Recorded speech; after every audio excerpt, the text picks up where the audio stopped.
Rock Boulevard. Neighbors and shots, but police won't tell us how that man died. Morgan.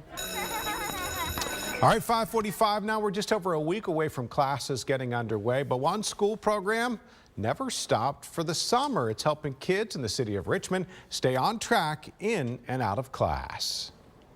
Our students are in an extensive after-school academic program. Our summer program is also heavily academics.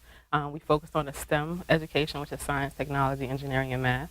It's the after-school and summer program that's helping kids be better students. 200 low-income kids are part of the Peter Paul Development Center across Richmond's East End.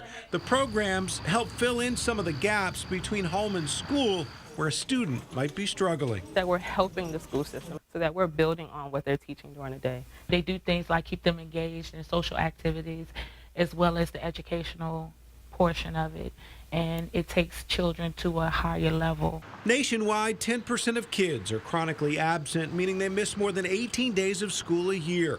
The Peter Paul program tracks absences. Last year, 8% of kids in the program were chronically absent. This year, leaders will be stepping in to see what can be done to get those kids back in their desks. I think that the old way was if it was excused, it's okay.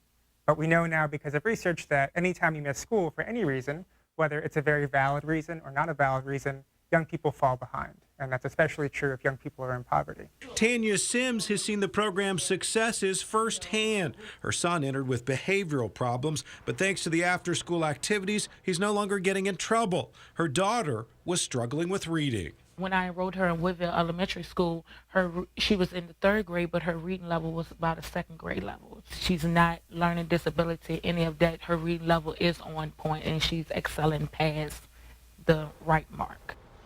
So a lot of success stories out there. Kids excited about the program. It's helping with the school system. Well, with the start of the new school year, parents can sign up their kids. It's a free program. We've got all the info you need to know right at WRIC.com, or we'll be posting it very soon for you. All right, and Morgan, I'm sure the parents obviously love this program. Yeah, and they like to say it's not just for the kids, it's an entire family that signs up. They're a part of it too. They must do volunteer hours as part of their family commitment to Peter Paul. It's a pretty cool thing. Like I said, we're going to have this information for you at WRIC.com. One of the aspects we talked about was kids being absent. Coming up today on 8 News at 9, parents will definitely want to tune in. We're talking about kids missing school. We've got an expert coming in to talk about what you can do to make sure your little one isn't missing too much school. Anxiety, as we've talked about during the show, one of the big problems with kids, they don't want to go to school. It kind of feeds into itself. So we're talking to an expert about what you can do to make that transition smoother. And there is that gap between the end of the school day at 3:30, and then when some parents get home, 5 or 6 o'clock. So this is a good way to make sure they're occupied and doing something that is helping better their education. For sure, it's a great thing there. And Matt, it's hard to believe it's a week away, but we feel it out there. The dog days.